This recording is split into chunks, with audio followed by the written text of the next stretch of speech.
اس لیے بار بار اسلام یہ مسلمانوں کو تاکید کرتا ہے کہ اپنی ذات سے کسی کو تکلیف نہ پہنچاؤ۔ مسلمان کی ڈیفینیشن ہی یہ ہے، اس کی تعریف ہی یہ ہے کہ جس کی زبان اور ہاتھ سے دوسرے مسلمان محفوظ رہیں۔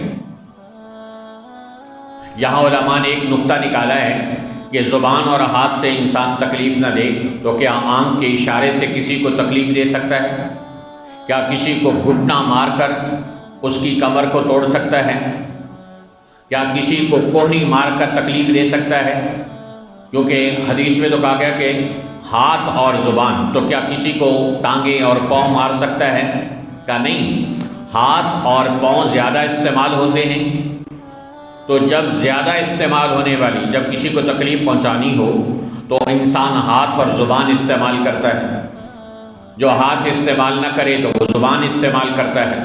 عربی کا ایک شعر ہے، اذا یئس الانسان طال لسانہ کسنور مغلوب یصول علی الکلب، کہ جب انسان مایوس ہو جاتا ہے، بے بس ہو جاتا ہے تو اس کی زبان لمبی ہو جاتی ہے، اس مظلوم بلی کی طرح کہ جو پکڑ لی جائے تو وہ اور کچھ نہ کر سکے تو پنجے تو گاڑ ہی دیتی ہے پکڑنے والے کو۔ ایسے ہی مظلوم آدمی اگر کچھ نہ کر سکے تو وہ زبان تو چلا ہی دیتا ہے۔ تو کہا زبان اور ہاتھ تکلیف دینے کے لیے زیادہ استعمال ہوتے ہیں۔ جب ان سے اسلام نے منع کر دیا تو جو بہت کم استعمال ہوتے ہیں تکلیف دینے کے لیے اعضاء، ان سے تکلیف دینا ویسے ہی حرام ہو گیا۔ تو اس لیے تکلیف دینا اسلام میں کسی مسلمان کو یہ حرام ہے۔